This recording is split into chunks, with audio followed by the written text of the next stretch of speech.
V viteški dvorani Bistriškega gradu je pretekli ponedeljek potekal pogovorni večer z naslovom Evropa, kam greš, ki sta ga pripravila občina Slovenska Bistrica in območno združenje slovenskih častnikov Slovenska Bistrica.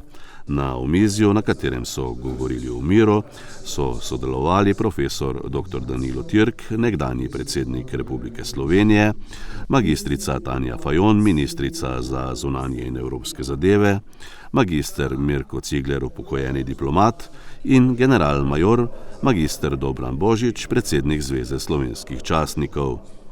Tanja Fajon in Danilo Türk sta uvodoma komentirala vojno v Ukrajini. Če ne želi, da se vojna v Ukrajini nadaljuje, nihče ne želi, da se nadaljuje pobijanje civilistov in zagotovo si nihče ne želi, da bi slovenski vojaki morali na ukrajinskih tleh brez kakršnekoli jasnosti, mandata, česarkoli tam sodelovati. Ogromno je vprašanj danes in ogromno je dilem, ogromno nepredvidljivosti. Vojna je tretje leto.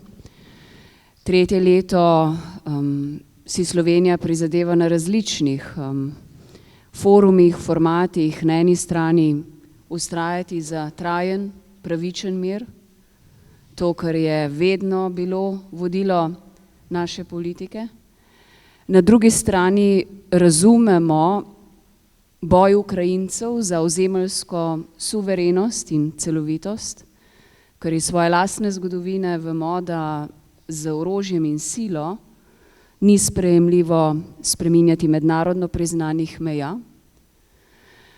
Na drugi strani si gotovo kot Ukrajina želimo čim prej miru.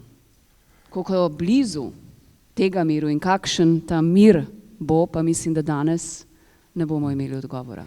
Tisto, kar mislim, da je za današnji trenutek posebno pomembno, je, da razumemo, da kadar mi v Evropi, ki smo seveda zelo občutljivi in zelo tudi, če hočete, zaskrbljeni zaradi, da ne bom rekel prestrašeni zaradi vojne v Ukrajini,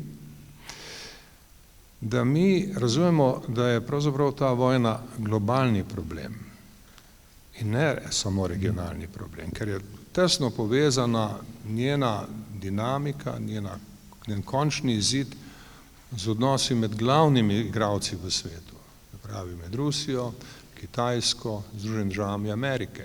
Na ta način postane stvar še predvsej bolj zapletena, ker seveda je treba pogledati, ali bi neka določena rešitev ustrezala vsem trem.